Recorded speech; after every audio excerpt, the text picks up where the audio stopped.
Pois é, pessoal. Essa semana é decisiva para o futuro do nosso país e para a história do nosso Brasil, o que vai perdurar por anos, né? Dá uma olhada nessa matéria aqui do Metrópolis. Essa semana eles retomam o julgamento absurdo sobre o Jair Bolsonaro. E aí, muitas vezes eu falei, mas não custa repetir, ele roubou o quê? Ele participou de qual mensalão, de qual petrolão? Não, o discurso é que ele fez reuniões e essas reuniões são tentativas de golpe. E que apoiadores dele fizeram manifestações e culminaram em depredação, e nessa depredação foi golpe de Estado. Então, assim, é uma narrativa fraca que não se sustenta. Mas depois das manifestações de 7 de setembro, muito se cogita sobre a seriedade desse julgamento. A repercussão internacional foi gigantesca. Nesse editorial aqui, eu vou falar sobre o julgamento Bolsonaro, eu vou falar sobre a repercussão internacional sobre as manifestações que aconteceram.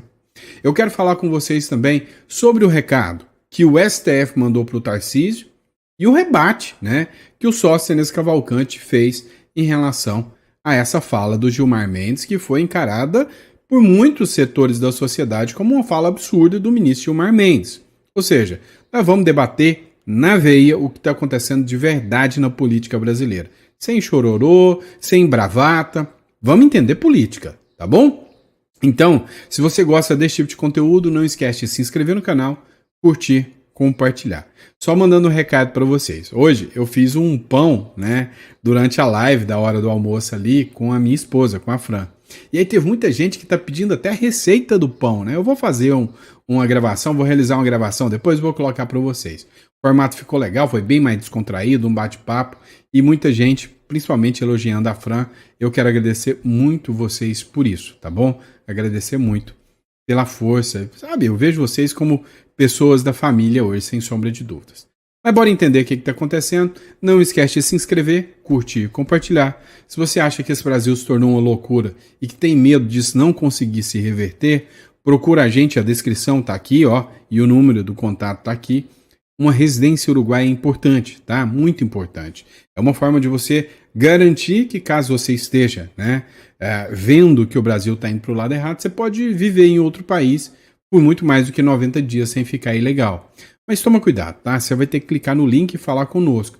Tem muita empresa se fazendo se passar aí pela Imigra Mais, que é a nossa empresa. Tem muita gente aí oferecendo e mentindo coisas que são irreais e ilusórias. E isso não é legal, tá? Não tem noção do que estão fazendo. Então entre em contato aqui e a gente vai estar com todo prazer para te atender aqui. Mas bora de matéria? Vamos entender tudo que está rolando. Vem para cima. É o seguinte, pessoal, essa semana retoma o julgamento do Bolsonaro, como eu antecipei para vocês no início desse editorial. E aí o julgamento do Bolsonaro vem com um pedido de condenação do Procurador-Geral da República. Todo mundo fala que esse voto aqui, né, esses votos já estão todos marcados, feitos, prontos. É só condenar. Que não tem nada de jurídico, é totalmente político. Olha só, o primeiro que vai proferir o voto dessa ação penal, que é a 2668, é o ministro Supremo Alexandre de Moraes. Como a gente sabe, a condenação está certa por parte do Alexandre de Moraes. Ele já tomou a Magnífica. E agora, ele não tem como mais recuar.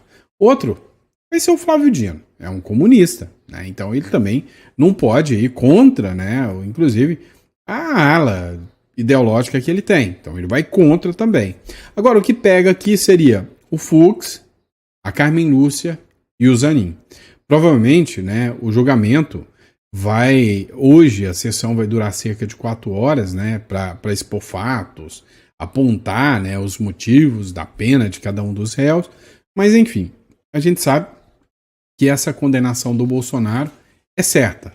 Os ministros do STF não hesitam sequer em antecipar os seus votos. Hoje o Gilmar Mendes fez uma antecipação do seu voto. Agora, o que chama atenção, o que merece uma discussão melhor?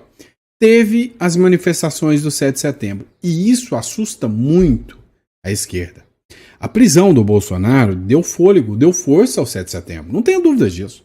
A esquerda viu, ou seja, o último movimento que aconteceu, a última manifestação convocada, foi fraca, foi esvaziada, mas essa manifestação de 7 de setembro foi gigante. A esquerda não conseguiu juntar, cá entre nós, 1/5 do que a direita juntou. Quer dizer, na verdade, nem isso, né? Não deu 1/10. Agora, a verdade é que a repercussão internacional mostrou um Brasil que o cara eleito com 60 milhões de votos não tem povo. Ou seja, está sem o apoio popular. Eu queria que você desse uma olhada aqui, nessa publicação aqui que eu coloco para vocês, do G1. Olha só, o mundo e o 7 de setembro. Como a imprensa mundial viu as manifestações nesse domingo. Vários jornais repercutiram. Um deles foi o jornal espanhol El País, reforçou discursos opostos de direita e esquerda e também falou: o Brasil se dividiu, né, nas ruas em vésperas do veredito do Bolsonaro. O bolsonarismo reuniu milhares de pessoas em demanda de uma anistia, enquanto Lula defende a soberania do país, né? Agora, o que o discurso aqui não condiz com a realidade? Será que a galera da esquerda defende mesmo a soberania? Será que eles estão protegendo o Brasil em relação a outros países? O The Guardian também fez uma publicação. O The Guardian, para quem não conhece, é britânico, tá? Então, sempre uma oposição muito grande com o The Economist ali, o The Guardian. O The Guardian destacou manifestantes que imploraram por uma intervenção do presidente americano Donald Trump dias antes do julgamento de Bolsonaro, vestidos com a bandeira dos Estados Unidos, né? E aí eles colocaram aqui, mas que o povo brasileiro teve que recorrer ao Trump para solucionar, né, um julgamento que já não tem para onde recorrer. O Bolsonaro foi julgado para o STF, vai recorrer para quem? Então, de certa forma, quando você vê essa matéria do The Guardian, ela cita especificamente o quanto o povo brasileiro lotou as ruas em inconformismo com a decisão do STF, com o posicionamento do STF, pedindo socorro do Trump. Vamos lá, o jornal americano The New York Times também fez uma matéria, eu já até coloquei um vídeo do Itatiaia para vocês que falava sobre isso. Ela diz o seguinte, ela afirmou que milhares de brasileiros lotaram as ruas das principais cidades do Brasil de uma semana tensa que deve terminar com a condenação do ex-presidente Bolsonaro. O mundo sabe que o Bolsonaro já está condenado porque a corte é inimiga do Bolsonaro. Isso cabe num Estado democrático de direito? Creio que não. Outro ponto, não foram milhares de brasileiros. Foram milhares de brasileiros de direita pedindo suporte, porque no Brasil está acontecendo uma ilegalidade. La Nación também fez uma publicação, olha o que o argentino disse aqui. Diz que manifestação de apoiadores de Bolsonaro desafiaram o presidente Lula antes do veredito do julgamento do ex-presidente que será julgado pelo STF ainda essa semana. Olha, o que o Lula tem a ver com isso? Num país democrático, Lula não teria nada a ver com isso. No Brasil, o Lula está acompanhando de perto, porque o Lula está influenciando e muito com a Suprema Corte esse julgamento, o que torna o julgamento um julgamento político. Também, o The Washington Post, também americano, disse o seguinte, ressaltou que os apoiadores do ex-presidente Bolsonaro se reuniram nas ruas antes do veredito do julgamento do STF e também repercutiu a fala de Lula em defesa da soberania nacional. Sempre, né? A mídia de esquerda. Então, o que eu posso dizer para vocês com todo esse contexto aqui, né? Com toda essa situação pairando, né, sobre o Brasil depois de uma manifestação como essa? É simples. Eles sentiram muito a força da manifestação.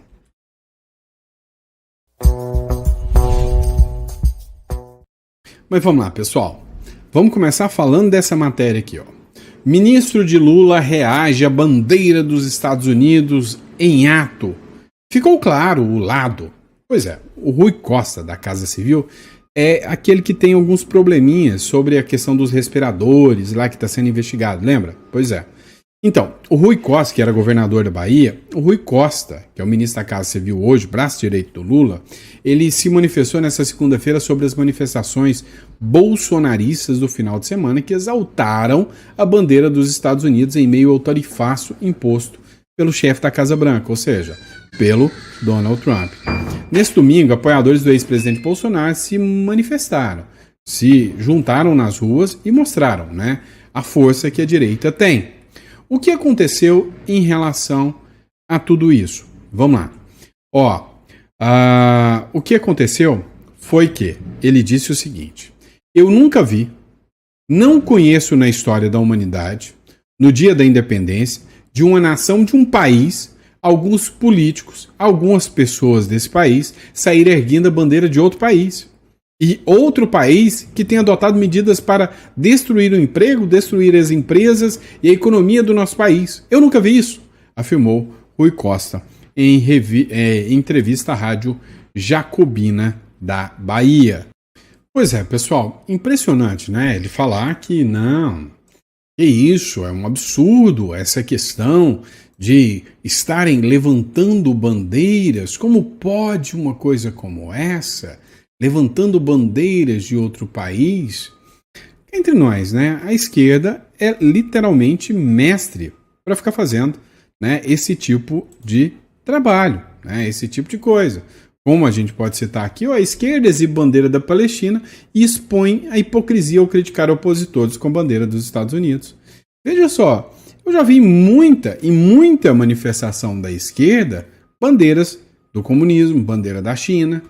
A esquerda brasileira que costuma acusar os seus opositores de traidores à pátria por exibirem a bandeira dos Estados Unidos em manifestações pacíficas, revela toda a sua incoerência ao assentar a bandeira da Palestina em atos políticos no Brasil, enquanto condenam símbolos de nações aliadas e democráticas, exaltam um território marcado por conflitos, terrorismos e regimes autoritários, deixando claro que a seletividade ideológica fala mais alto que qualquer princípio ou coerência. Pois é, bem que eu diria, né? Na esquerda, hipocrisia pouca é bobagem. Mas não para por aí, não. Tem um evento aqui, né? Um movimento da esquerda, eu não vou colocar nenhum áudio para não atrapalhar, mas olha aqui, ó, há 3 horas atrás, publicado pelo El Mundo. A esquerda, que fala em soberania, é a mesma que queimava a bandeira do Brasil. O discurso hipócrita de quem nunca respeitou os símbolos nacionais. Não é discurso mais incoerente do que o da esquerda brasileira, quando se apropria da palavra soberania. Em palanques e discursos oficiais, repete-se a retórica de defesa do país e da independência nacional, na proteção dos interesses do povo. Mas basta olhar para a história recente para perceber que, na prática, a mesma esquerda, né, olha só o que eles dizem aqui, hoje clama por soberania, já esteve nas ruas queimando a bandeira do Brasil. Cara, assim, se tem uma coisa que eles sabem, e sabem bem, é ser hipócritas, né? O truque de Bolsonaro é o dizer que o outro lado queima a bandeira do Brasil. Bolsonaro é tão malvadão, que ele postou vídeos, fotos, imagens, matérias da esquerda queimando a bandeira do Brasil, porque na época da campanha eleitoral, o Bolsonaro não poderia fazer campanha utilizando a bandeira do Brasil. Ele foi proibido disso. E ele falou, mas peraí, eu sou proibido de fazer isso, sendo que na verdade tem gente queimando, né, a bandeira do Brasil. Peraí. Olha só, teve uma matéria também. Ó, essa matéria aqui é de 2025, março de 2025. O deputado quer moção de repúdio à UNB por ato de queima de bandeira. É, meu amigo, a UNB queimando bandeira do Brasil, de Israel e dos Estados Unidos. É essa turma que fala em soberania. Essa turma. Vamos lá. E para eles, são só meros manifestantes. Matéria do Estado de Minas. Manifestantes, aqui não são golpistas, não são radicais, são meros manifestantezinhos bonitinhos da esquerda. Manifestantes queimam a bandeira do Brasil e vandalizam em Curitiba. Olha só, os antifascistas, né? Os antifa, tudo radical. Tudo agredindo, atacando. Radicais, extremistas da esquerda, mas não. Manifestantes, protestozinho, olha lá. Um protesto realizado na noite de segunda-feira contra preconceito racial e o fascismo resultou em cenas de vandalismo na região central de Curitiba, na sede do governo do Paraná. O Palácio do Iguaçu, manifestantes arrancaram e queimaram a bandeira do Brasil e também picharam muros, Outros seguiram para o centro cívico e no caminho destruíram vidros de estação, do fórum civil, de um shopping center. Opa! Atingiram então a sede do judiciário lá em Curitiba. Alguém foi preso? Ataque à democracia? Não, isso aqui aconteceu no dia 2/6/2020. Aí eu te pergunto, era aqui que o Bolsonaro tinha que ter agido e ter mandado essa gente pra cadeia, não é? Não é o que eles estão fazendo agora? O que o Olavo de Carvalho falava? Se você não prender pelo que eles fazem, eles vão te prender pelo que você não fez. Parou por aí não? Vamos olhar isso aqui também, tá? Dá uma olhada nessa matéria aqui. Agora, na manhã dessa segunda-feira, 8 de setembro de 2025, o Movimento dos Trabalhadores Sem Rurais Sem Terra bloqueou a estrada que liga Araguatins a Augustinópolis, no Tocantins. E eis aqui o vídeo agora. O MST bloqueia a estrada no Tocantins e prejudica trabalhadores e estudantes em protesto de reforma agrária.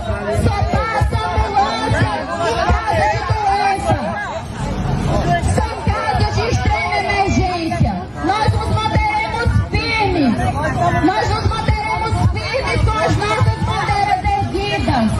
É reforma agrária para o povo. Não existe soberania sem reforma agrária. E repito, não existe soberania sem reforma agrária. Opa, estão batendo de frente com o Lula, hein? O MST está reclamando do Lula, ó. Não existe soberania sem reforma agrária, né? Vocês viram? Estão batendo de frente com o Lula. Cara, a verdade é que essa turma da esquerda tá ficando louca porque eles perderam o controle do discurso. O Brasil já não aguenta mais. E aí entra a questão do Tarcísio, nós vamos comentar sobre isso agora. Olha só, o Henrique fez uma publicação aqui que eu achei bem interessante, né? Pesquisa Atlas e Intel. No maior colégio eleitoral do Brasil, Lula ainda aparece em empate técnico contra o Bolsonaro, o que eu acho uma mentira. Eu duvido que, pelo que a gente viu ontem nas ruas, o Lula tenha condições de ter empate técnico com o Bolsonaro. Michele Bolsonaro, 46-44. Então, a Michele ganha do Lula, mais do que o Tarcísio, mais do que o Bolsonaro.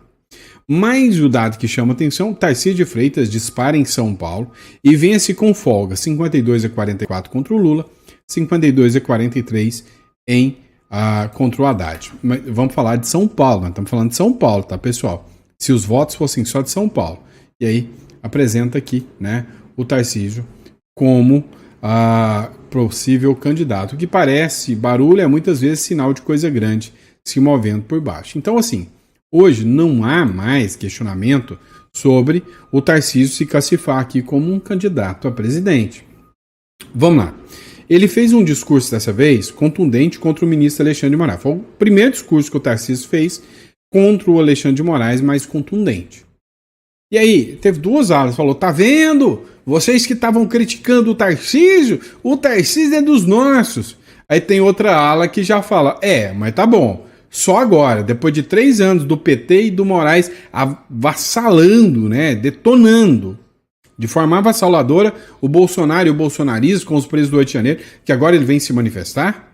Na época dos presos do 8 de janeiro, todo mundo abandonou todo mundo, agora que ele vem aqui se manifestar contra Moraes, não convenceu muito não. E aí eu quero saber, você, de que lado você está? O governo Lula vê um passo decisivo de Tarcísio para 2026 e bolsonaristas elogiaram a escalada do tom. Segundo a matéria aqui, a fala, nesse domingo, do governador de São Paulo, Tarcísio de Freitas, foi vista por bolsonaristas como um aceno à família Bolsonaro e à militância. Já integrantes do governo Lula viram como um passo decisivo para que ele concorra à presidência da República, né? Então, em 2026. Então, é fato que o Tarcísio será candidato, né? Em ato na Avenida Paulista, em São Paulo, Tarcísio defendeu uma anistia ampla e restrita, diz que Bolsonaro deveria ser autorizado a ser candidato em 2026 e que pode ser condenado sem nenhuma prova.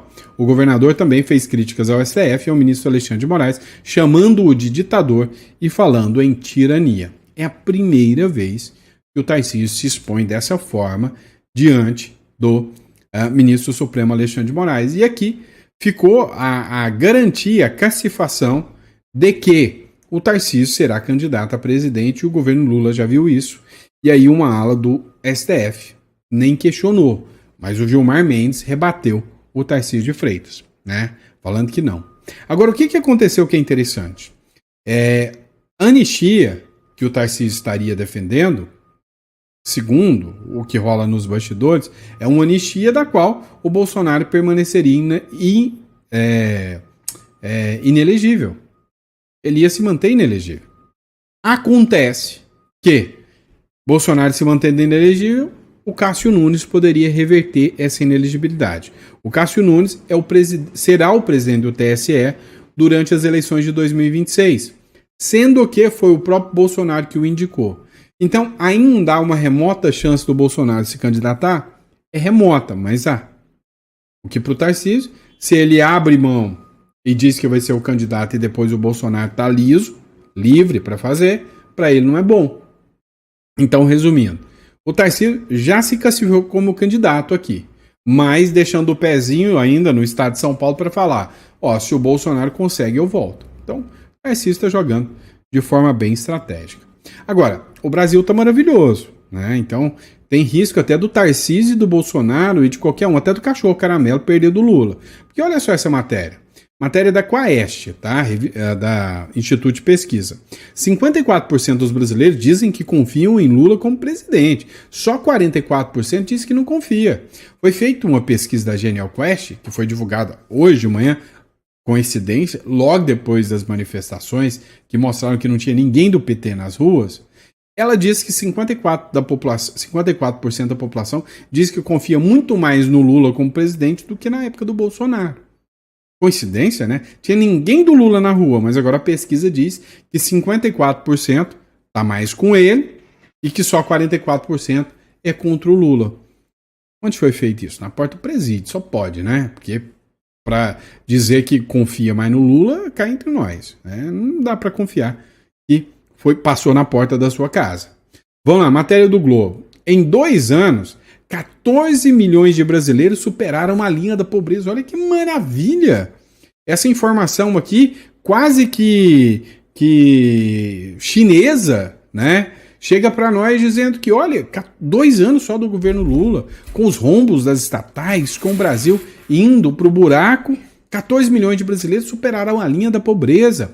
Os dados do Cadastro Único, que dá acesso a benefícios sociais do governo, mostraram que nos últimos 2 anos, cerca de 14 milhões de pessoas superaram a linha da pobreza no Brasil. A renda, considera o levantamento, não inclui o repasse da Bolsa Família, só a gerada pelos que vivem no lar no atual cenário de baixo desemprego. É o que diz a matéria. Olha só como o Brasil tá bom. E você aí falando mal do Lula, não é? Eu só não consegui entender, é sério, como que muita gente está saindo da pobreza, como que o Brasil está melhorando, se, segundo essa matéria do 360 diário, o Brasil atingiu 94 milhões de dependentes de programas sociais. Ou seja, quase metade da população, 94 milhões de brasileiros, estão dependendo de alguma bolsa ou de alguma ajuda do governo. E aí está falando que o Brasil está melhorando, está todo mundo saindo da pobreza. Sinceramente, eu não consigo bater esses dados e entender. O Brasil alcançou a marca de 94 milhões de pessoas dependentes de programas sociais federais, representando quase metade da população e equivalente ao tamanho das nações como o Egito. Dados recentes do Cadastro Único revelam que 7 em cada 10 brasileiros em idade ativa, entre 15 e 64 anos, iniciaram o segundo semestre de 2024 inscritos em benefícios, como o Bolsa Família, que atende mais da metade desse grupo, para garantir a subsistência básica.